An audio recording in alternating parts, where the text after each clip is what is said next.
The endless beginning asks us to embrace what Zen calls beginner's mind, the quality of fresh attention that sees each moment as if for the first time. It invites us to release our attachment to being experts in our own lives and instead remain curious students in the mystery school of existence. This perspective transforms everything. Instead of measuring our progress by how much we have overcome, we celebrate how much we have opened. Instead of judging our value by how evolved we have become, we appreciate how present we can be. Instead of seeking to master life, we learn to dance with it more gracefully. The endless beginning is not a burden but a gift. It means we are never finished growing, never done becoming, never complete in our capacity to love and understand and contribute. It means that no matter how old we get, how much we have learned, how wise we have become, there is always more life to discover, more depths to explore, more of ourselves to befriend. In embracing this endless beginning, we find a peace that is not based on completion but on participation. We discover a joy that is not dependent on achievement but on engagement. We touch a love that is not conditional on perfection but on presence. DSWIPTU. And what if the collapse of your identity isn't the end but the initiation? In this profound exploration of the psyche's sacred descent, we illuminate the forgotten path Jung called individuation, the slow, painful, and necessary unraveling of the false self. This is not a video about healing in the conventional sense. It is a mirror held up to the soul's most terrifying and transformational journey, the death of persona, the rise of shadow, and the revelation that wholeness includes every part of us we've exiled. You'll walk through the disintegration of the ego's illusions, the mirror of projection, the terrifying freedom of letting go, and the ultimate union of opposites, the coniunctio. These aren't symptoms to fix or flaws to deny. They are archetypal thresholds, invitations into deeper truth, and initiations into a richer inner life. Jung taught that to truly become oneself is to carry the unbearable tension between light and dark, power and surrender, form and formlessness. This video invites you to not turn away from that tension but to enter it fully, and to emerge not unscarred but transformed. If you've stood at the edge of your own unraveling, if the sacred wound has opened you rather than destroyed, you share your story below. Your descent may be another's map. Hashtags #Carl Jung, #shadowwork, #shadowwork, #INDIVIDUATION, #depth psychology, #sacred wound, #JUNGIAN, archetypes, #projection and shadow, #psychological alchemy, #the sacred descent. This is why indigenous cultures honored the process of ritual death and rebirth. They understood that psychological death is not something to be avoided but something to be embraced as the price of authentic transformation. The shaman dies too. Ordinary consciousness to be reborn with expanded awareness. The initiate dies to childhood to be reborn as an adult. Each time we allow something in us to die, an outdated belief, a limiting pattern, a false identity, we create space for something more authentic to emerge. These deaths accumulate over a lifetime, each one stripping away another layer of conditioning to reveal the luminous essence that has always been our true nature. The secret is learning to trust the process of renewal that operates beneath all apparent endings. Just as the forest floor must decompose to nourish new growth, our psychological deaths become the fertile ground from which our most authentic self emerges. In the deepest chambers of psychological maturity, a profound presence begins to emerge, quality of consciousness that changes everything about how we relate to our own experience. This is the compassionate witness, that aspect of our being capable of observing our human drama with the tender clarity of unconditional love. Imagine a loving parent watching their child take their first steps. The parent sees each stumble, each fall, each moment of frustration and triumph. But their love is not conditional on the child's success. They hold the entire experience, the wobbling, the tears, the determination, the joy in an embrace of pure acceptance. This is the quality of awareness that begins to dawn within the mature psyche. The compassionate witness is not the harsh inner critic that has dominated so much of our inner landscape, that voice that judges every misstep, compares every moment to some impossible standard, and finds us perpetually lacking. No, this is something entirely different, a presence that can observe our thoughts without being swept away by them, feel our emotions without drowning in them, witness our patterns without being enslaved by them.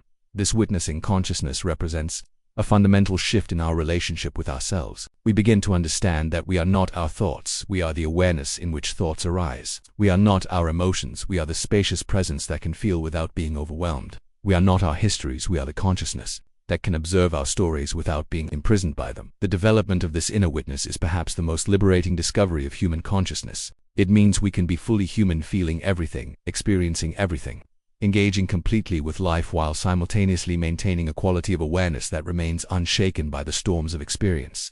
We can be in the drama while not being of it. This is not dissociation or spiritual bypassing. The compassionate witness does not detach from experience but rather provides a stable foundation from which we can engage more fully with life. When we know that beneath all our changing experiences lies this unchanging awareness, we become free to feel everything without being afraid that any particular feeling will destroy us. The witness sees with clarity but judges with compassion. It observes our patterns without condemning them, notices our resistances without fighting them, recognizes our wounds without being wounded by them. This quality of awareness can hold space for our entire human experience, the beautiful and the ugly, the noble and the petty, the wise and the foolish.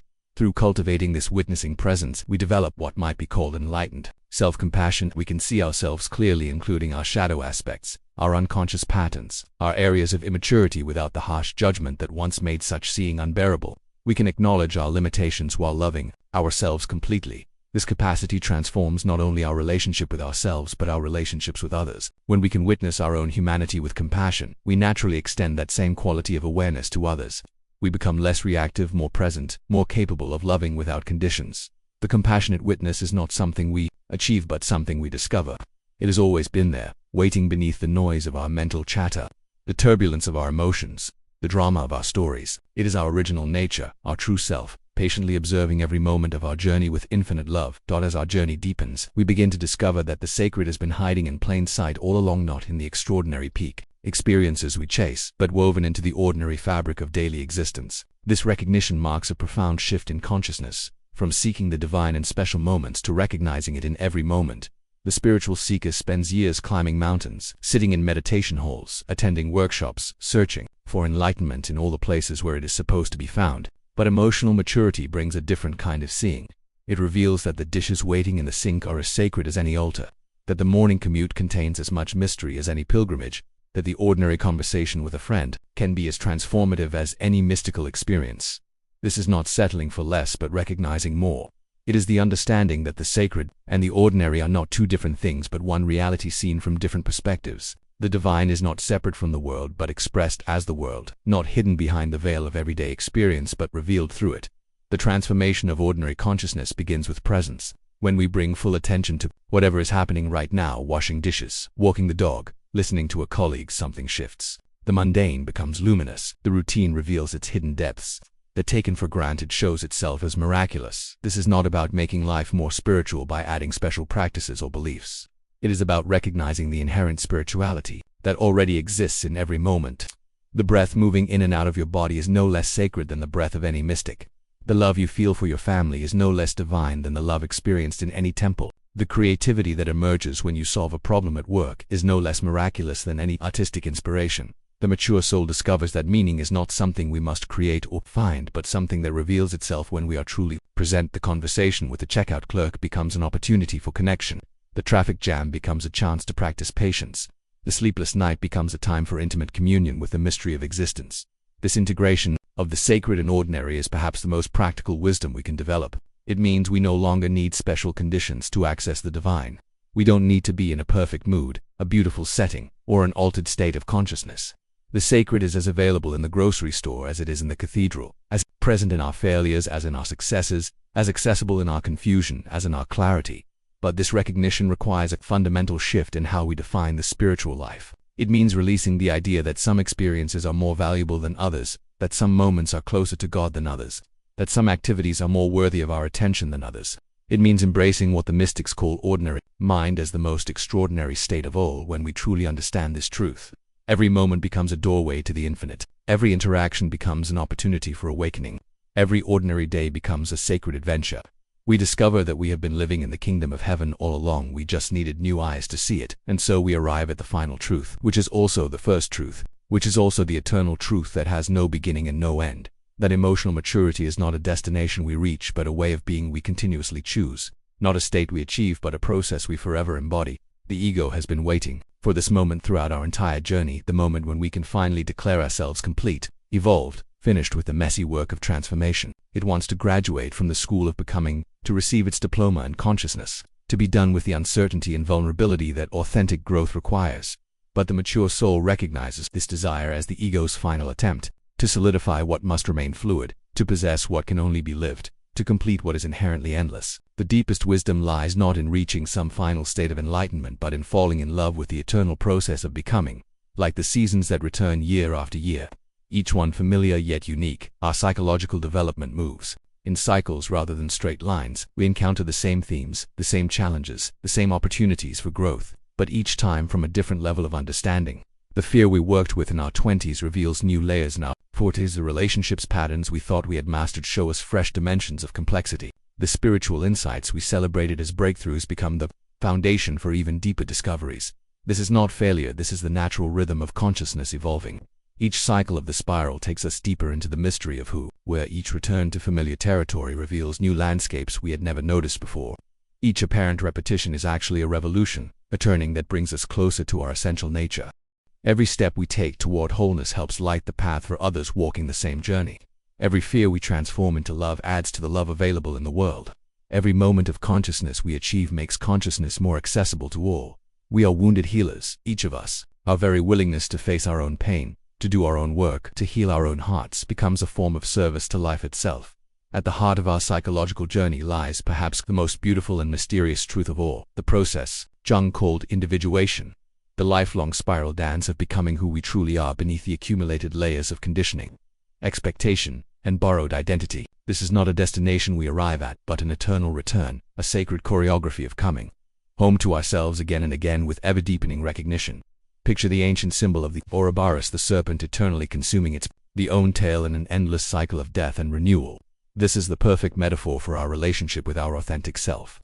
We think we are moving forward in a straight line towards some final achievement of selfhood, but the deeper truth is circular. We spiral inward and outward, returning to the same essential questions with new eyes, encountering the same core aspects of ourselves from different altitudes of awareness. The young person believes that finding themselves is a project with a completion date. They imagine that through enough therapy, enough spiritual practice, enough self-help books, they will solve the puzzle of their identity once and for all. But the mature soul discovers that selfhood is not a problem to be solved but a mystery to be lived, not a destination to reach but a quality of presence to embody. Each time we circle back to our center, we find it both utterly familiar and completely new. The fears we thought we had conquered reveal new layers of teaching. The gifts we thought we understood show us dimensions we had never noticed. The wounds we believed were healed open again, not because our previous healing was false, but because we are now capable of going deeper, of allowing more profound transformation. This can be frustrating for the ego, which wants progress to be linear and permanent. It wants to be done with depression, finished with anxiety, graduated from relationship patterns, certified as evolved. But the self, that deeper organizing principle of our being, operates according to different laws. It knows that wholeness is not achieved but remembered, not earned but revealed, not constructed but allowed. The individuation process requires us to repeatedly let go of who we think we are to make space for who we actually are. Each identity, we construct the successful professional, the devoted parent, the spiritual seeker. The wise teacher becomes both a stepping stone and a potential prison. We must inhabit these roles fully while holding them lightly, using them as vehicles for self-expression while remaining unattached to them as definitions of our essence. This is why the journey of becoming yourself is simultaneously the most natural and the most challenging work you will ever undertake. Natural because you are not trying to become someone else, you are simply allowing your authentic nature to emerge. Challenging because everything in your conditioning rebels against this authenticity, insisting that you should be someone more acceptable, more predictable, more controllable. The return to self is not selfish, it is the greatest gift we can offer the world. When we have the courage to be genuinely ourselves, we give others permission to do the same. Our authenticity becomes a tuning fork that helps others find their own true frequency. Our willingness to be real in a world of masks becomes a beacon for those still lost in borrowed identities. In the depths of our inner exploration, we encounter a profound teacher that speaks in whispers rather than words, that reveals its wisdom not through explanation but through presence itself. This is the sacred space of silence, not the empty silence of absence, but the pregnant silence that holds infinite possibility. Our culture worships the mind's endless chatter, mistaking the volume of our thoughts for the depth of our understanding. We fill every moment with information, every silence with sound, every pause with activity. We have become addicted to the noise of knowing, terrified of the fertile void where real wisdom is born. But emotional maturity leads us into a different relationship with silence. We begin to recognize that our deepest insights emerge not from thinking harder but from thinking less, not from accumulating more knowledge but from resting in the spaciousness between thoughts, where understanding blooms like flowers in untended gardens. This silence is not passive but vibrantly alive. It is the pause between words that gives meaning to language, the rest between notes that creates music, the emptiness between breaths that makes breathing possible. Without this sacred space, all of our mental activity becomes mere noise, signifying nothing. Learning to rest in not knowing is perhaps the most advanced spiritual skill we can develop. The ego abhors uncertainty, rushing to fill every gap in understanding with premature conclusions, false certainties, borrowed wisdom. It would rather be wrong than be uncertain, rather cling to comforting illusions than rest in the discomfort of mystery. But in the fertile darkness of unknowing, something miraculous occurs. When we stop grasping for answers, answers begin to arise organically from depths we didn't know existed. When we cease trying to figure everything out, life begins to figure itself out through us. When we release our desperate need to understand, understanding flows like water finding its natural level. This is the difference between knowledge and wisdom. Knowledge accumulates in the mind like books on a shelf, useful, accessible, but ultimately separate from our being. Wisdom emerges from the integration of experience and silence, from the marriage of understanding and mystery. It cannot be taught but only recognized, cannot be grasped but only received. The silence between thoughts is where we meet our deepest self, not the self that is defined by our history, our roles, our achievements, but the self that exists prior to all definition. Here, in this wordless knowing, we discover that we are not what we think we are. We are the awareness in which all thoughts arise and dissolve, the consciousness that remains constant while all content changes. This recognition transforms our entire relationship with uncertainty.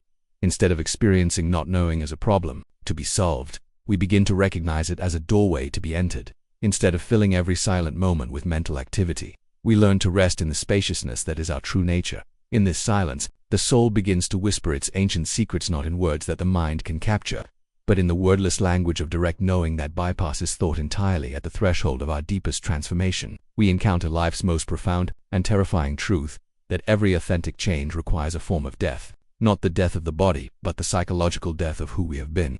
The dissolution of familiar identities to make space for what is trying to be born through us. This is the mystery that ancient wisdom traditions have always honored, recognition that life and death are not opposites but partners in an eternal dance of renewal. We cannot become who we are meant to be while clinging to who we have been. We cannot birth our authentic self while remaining attached to our constructed identities. The caterpillar entering the chrysalis has no guarantee that it will emerge as a butterfly. In fact, during the transformation process, the caterpillar literally dissolves into an undifferentiated soup.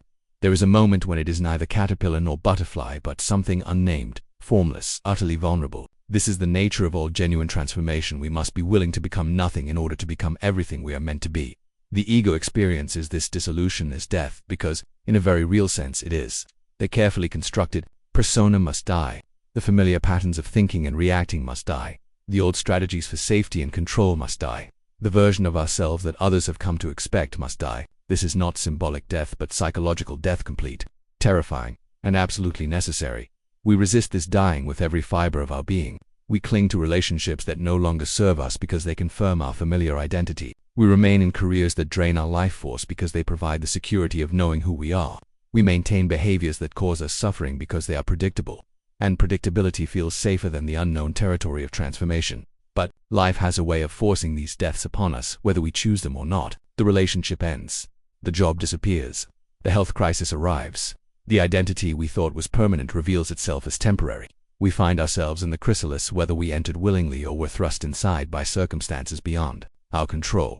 On these moments of dissolution, we discover resources we never knew we possessed. Stripped of our familiar ways of being, we tap into a deeper source of strength and wisdom. Forced to release our grip on who we thought we were, we discover who we actually are beneath all our constructed identities. In surrender, we touch the eternal, that aspect of ourselves that exists beyond the temporary dramas of success and failure, gain and loss, triumph and defeat. We discover the unshakable ground of being that remains constant beneath all of life's endless changes. In the deepest chambers of psychological transformation, we encounter the sacred marriage, the mysterious union of opposites that the alchemists called the coniunctio. Here, in this inner sanctum, we discover that wholeness is not the triumph of light over darkness, but their conscious integration into something greater than either could achieve alone. The childish mind insists on clear categories, good and evil, right and wrong, saint and sinner. It demands to know which side we're on, which team we represent, whether we are the hero or the villain in life's ongoing drama. But emotional maturity shatters these comfortable divisions, revealing them as the false constructs they have always been. We are not purely good. We are not entirely evil. We are magnificently, terrifyingly, beautifully complex beings who contain within us the capacity for both transcendent love and devastating destruction. To know ourselves truly, we must know ourselves completely, not just the polished persona we present to the world, but the full spectrum of our humanity. The shadow we have worked so hard to banish does not disappear through our rejection of it. It grows stronger in the darkness, more cunning in its disguises, more dangerous in its unconscious expression. But when we turn toward it with conscious awareness, when we invite it into the light of recognition, something miraculous occurs. The very qualities we feared would destroy us if acknowledged become sources of unexpected strength. The anger we buried becomes the fierce boundary setting that protects what we love. The greed we denied becomes the healthy appetite that motivates us toward growth. The pride we rejected becomes the self-respect that allows us to stand in our truth. The jealousy we condemned becomes the passion that inspires us to become more than we ever imagined possible. This is the sacred marriage, not the elimination of our darkness, but its conscious integration with our light. When we stop trying to be perfect and start trying to be whole, we discover powers we never knew we possessed. We become capable of a love that is fierce as well as tender, strong as well as compassionate, discerning as well as accepting. The integrated person acts as righteous anger when injustice demands it, because they are not afraid of their own capacity for destruction. They can offer genuine compassion because they have embraced their own need for mercy. They can set healthy boundaries because they have acknowledged their own capacity to harm and be harmed. In this inner marriage, we discover that our greatest weaknesses and our greatest strengths are often the same qualities viewed from different angles. The sensitivity that makes us vulnerable also makes us empathetic. The intensity that can overwhelm others also fuels our passion and creativity. The stubbornness that creates conflict also provides the persistence needed to achieve meaningful goals. This integration is not a one-time achievement but an ongoing dance, a continuous process of conscious relationship with all aspects of ourselves. We learn to hold the tension of opposites without rushing to resolve it, to be comfortable with paradox, to find peace in the dynamic balance of forces that can never be permanently reconciled, but can be consciously harmonized. Through this sacred marriage, we become complete human beings, not perfect, but whole. Deep within the crucible of the human heart lies a laboratory, more sophisticated than any earthly science has ever conceived. Here, in the sacred space of our emotional being, the ancient art of alchemy reveals its most profound truth that every feeling, no matter how unwanted or overwhelming, carries within it the potential for transformation. The medieval alchemists spoke of turning lead into gold, but they were describing a process far more mysterious than chemical manipulation. They were mapping the soul's capacity to transmute the base metals of human suffering into the gold of consciousness, the crude ore of pain into the refined wisdom of the awakened heart. We have been taught to fear our emotions, to medicate them, to transcend them, to positive think our way around them. But emotional maturity reveals a different path entirely. It teaches us that our feelings are not obstacles to overcome but raw materials to work with, not enemies to defeat but messengers bearing gifts we cannot yet recognize. Watch what happens when we stop running from our anger and instead ask, what boundaries trying to emerge through this fire? See how rage, when consciously held rather than mindlessly expressed or suppressed, becomes the fierce guardian of what we hold sacred. The very emotion we feared would consume us becomes the force that protects our deepest values. Fear, that most maligned of feelings, reveals itself as reverence in disguise when we meet it with curiosity rather than resistance. The trembling that once signaled danger becomes the trembling of awe before life's magnitude. The racing heart that once spoke of threat learns to beat with excitement at the mystery of existence itself. And grief, that master teacher of the heart. When we allow ourselves to fully feel the weight of loss, when we let sorrow move through us like a river returning to the sea, we discover that grief is love with nowhere to go. In learning to grieve consciously, we learn to love more deeply. Our capacity for loss becomes our capacity for connection. This is the great work of emotional alchemy, not the elimination of difficult feelings, but their conscious transformation. Each emotion contains within it a teaching, a gift, a doorway to deeper understanding. Shame, when faced with compassion, becomes humility. Jealousy, when explored with honesty, reveals our unlived desires. Loneliness, when embraced rather than avoided, opens us to the profound interconnectedness that underlies the parent separation. The process is not quick or easy. Like the alchemist's lengthy procedures, emotional transmutation requires patience, skill, and unwavering commitment to the work. We must learn to sit with intensity without rushing to discharge it. We must develop the capacity to feel deeply without being overwhelmed by the feeling. We must cultivate the inner witness that can observe our emotional weather without being swept away by the storm. But gradually, through this sacred practice, we discover that we are not victims of our emotional experience but alchemists capable of transforming whatever arises. The very emotions that once felt like curses reveal themselves as the raw materials of wisdom. Our suffering becomes not something to escape but something to compost into the fertile soil from which our greatest growth emerges.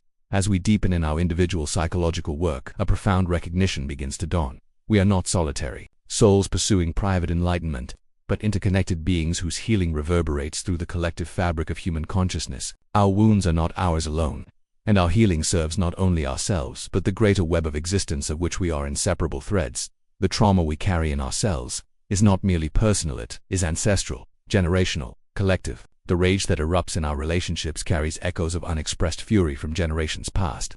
The fear that grips us in the night whispers with the voices of ancestors who lived through unimaginable terror. The shame that colors our self-perception bears the residue of cultural wounds that stretch back through centuries of human suffering.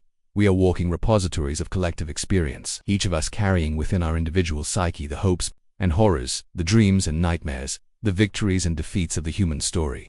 To heal ourselves is to heal these ancient wounds. To integrate our shadow is to help heal the collective shadow that expresses itself in racism, war, environmental destruction, and every form of human cruelty. This understanding transforms the entire meaning of personal development. No longer are we engaged in narcissistic self-improvement, polishing our personalities for our own benefit. We are participating in the most sacred work imaginable, the conscious evolution of human consciousness itself. When we have the courage to face our own capacity for hatred, we help diminish the pool of unconscious hatred that fuels collective violence. When we learn to love our own brokenness, we contribute to a world where brokenness is no longer met with shame but with compassion.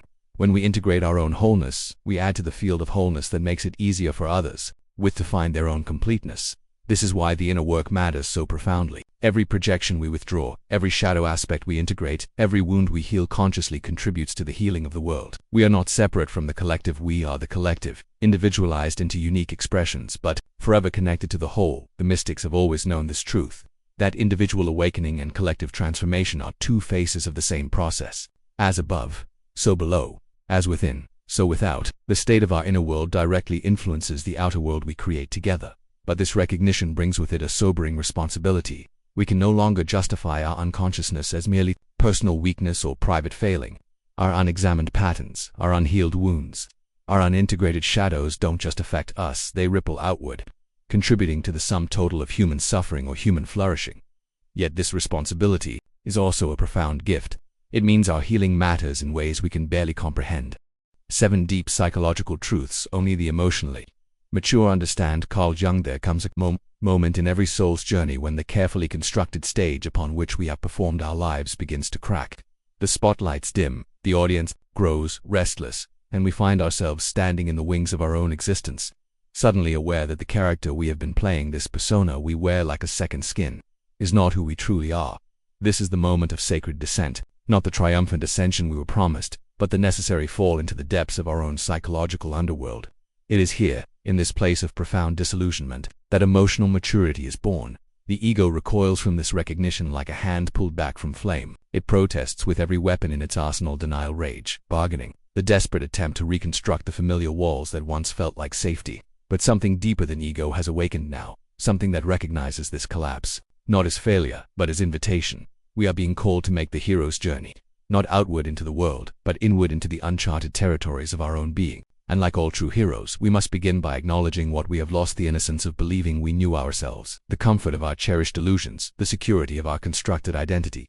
This is the sacred wound. Jung spoke of the necessary breaking open that allows light to enter the places we have kept hidden, even from ourselves. It is the wound that teaches us our first profound truth, that we cannot become whole by remaining broken in familiar ways. We cannot heal by pretending we are not wounded. We cannot discover who we truly are by clinging to who we think we should be. The descent requires courage of a kind our culture rarely celebrates, not the courage of conquest, but the courage of surrender, not the bravery of the warrior charging into battle, but the quiet heroism of the soul willing to sit with its own devastation and ask, what is this teaching me? In this sacred darkness, we begin to understand that our greatest suffering has been the gateway all along. Every moment of profound pain, every experience of betrayal or loss, every instant when life refused to conform to our expectations, these were not punishments, but invitations. Invitations to dive deeper, to question more honestly, to release our grip on the illusion of control. The shadows whisper ancient truths here in the depths. They tell us that the person we thought we were was merely a collection of responses to other people's needs, expectations, and fears. They revealed that our carefully curated public self was constructed not from authentic self-knowledge, but from a complex calculus of what would keep us safe, loved, accepted. And so we stand at the threshold, poised between the familiar prison of our constructed self and the terrifying freedom of not knowing who we might become. The ego's voice grows more frantic now, offering elaborate justifications for turning back, for returning to the surface, for rebuilding the crumbling walls of our former identity. But there is no return from this place. The sacred wound has opened, and through it flows not only pain, but possibility. We are being invited to embrace our brokenness not as something to fix, but as the very foundation from which our truest self will emerge. In the depths of our descent, we encounter the most unsettling mirror of all the faces of those who trigger our deepest revulsion, our most violent reactions, our most righteous indignation. Here, in the alchemy of human relationship, the shadow reveals its most cunning disguise. Watch carefully the next time someone ignites that familiar fire in your chest, that surge of moral superiority or visceral disgust. Notice how clearly you can see their flaws, how articulate you become in cataloging their failings, how certain you feel about their deficiencies. This clarity is the shadow's masterpiece of projection, so complete, so convincing, that we mistake it for objective truth. But the shadow operates by an ancient law. We can only recognize in others what already exists within us. The arrogant person who triggers our fury carries within them the disowned arrogance we have banished from our self-image. The manipulative colleague who makes our skin crawl reflects back the subtle ways we, too, bend reality to serve our needs. The selfish friend who disappoints us again and again mirrors our own capacity for self-serving blindness. This is not mere psychology, this is sacred revelation. Every strong reaction we have to another human being is a love letter from our unconscious, desperately trying to show us the rejected parts of ourselves. The shadow, that repository of everything we refuse to acknowledge, cannot speak to us directly. It must use the world as its canvas, painting our disowned aspects onto other people's faces. The child learns early which parts of themselves are acceptable and which must be hidden away. The angry child discovers that rage brings punishment, so anger gets locked in the shadow's vault. The sensitive child learns that tears invite ridicule, so tenderness disappears into the darkness. The ambitious child discovers that wanting too much brings shame, so desire gets buried alive. But the shadow is not content to remain hidden. It seeps out through the cracks of our carefully constructed persona, appearing not in ourselves where we could recognize and integrate it, but in our perception of others. We become expert at spotting in the external world exactly what we have forbidden in our internal landscape. The emotionally mature soul begins to understand this sacred choreography. When judgment arises, when righteous anger flares, when someone seems to embody everything we despise, we pause. We turn the mirror around. We ask not, how could they be so selfish, but where am I selfish? Not, why are they so controlling, but how do I control? This practice is perhaps the most humbling work of psychological development. It requires us to sacrifice the comfortable position of moral superiority, to release the intoxicating clarity of seeing others' faults while remaining blind to our own. It demands that we reclaim the projections we have cast onto the world's the screen and recognize them as disowned aspects of our own complex humanity. But in this reclaiming lies profound liberation. As we withdraw our projections, others become free to be themselves rather than carriers of our shadow, and we become free to integrate the very qualities we once condemned, discovering that even our most rejected aspects contain gifts we desperately need. The shadow, when consciously embraced, becomes not our enemy but our teacher, not our shame but our completion. Deep in the heart of our psychological journey, we encounter the most counterintuitive truth of all, that real power flows not from the ego's frantic attempts to control life, but from the soul's profound willingness to surrender to currents far greater than ourselves. The ego rebels against this teaching with every fiber of its being. It has spent decades building elaborate strategies of control, constructing detailed blueprints for how life should unfold, marshalling every resource to bend reality to its will. The very suggestion of surrender feels like death, and in a way, it is the death of the illusion that we are the authors of our own story rather than characters within a larger narrative. We can barely comprehend. Watch the white-knuckled grip with which we cling to our plans, our expectations, our demands of how things should be. See how this very grasping creates the suffering we seek to avoid. The tighter we hold, the more life slips through our fingers like water. The more we insist on control, the more powerless we become. But there is another way, the way of the reed that bends with the storm while the rigid oak crashes to the ground, the way of the water that finds its path around every obstacle, wearing down mountains, not through force but through patient persistence, the way of the breath that knows exactly when to enter and when to release without any conscious direction from the mind. True surrender is not passive resignation or defeated collapse. It is not giving up or giving in. It is the most active choice we can make, the choice to align ourselves with the deeper intelligence that moves through all life. It is learning to distinguish between what is ours to do and what belongs to the mystery. It is discovering the profound strength that emerges when we stop swimming against the current and begin to swim with it. This surrender reveals itself first in small moments, the conversation that takes an unexpected turn that proves more meaningful than anything we had planned to say, the day that unfolds differently than intended but delivers exactly what we needed, the relationship that develops in ways our scheming mind never could have orchestrated but our heart recognizes as perfect. Gradually, we begin to trust this deeper current. We discover that when we release our desperate grip on outcomes, space, it opens for possibilities we never could have imagined. When we stop trying to force life into the narrow containers of our expectations, it expands into dimensions of beauty and meaning that take our breath away. This is not weakness, this is the ultimate strength. The strength of the mountain that stands unmoved while weather systems rage around it. The strength of the ocean that receives all rivers without being disturbed by their individual turbulence. The strength of the sky that remains vast and clear, regardless of which clouds happen to be passing through.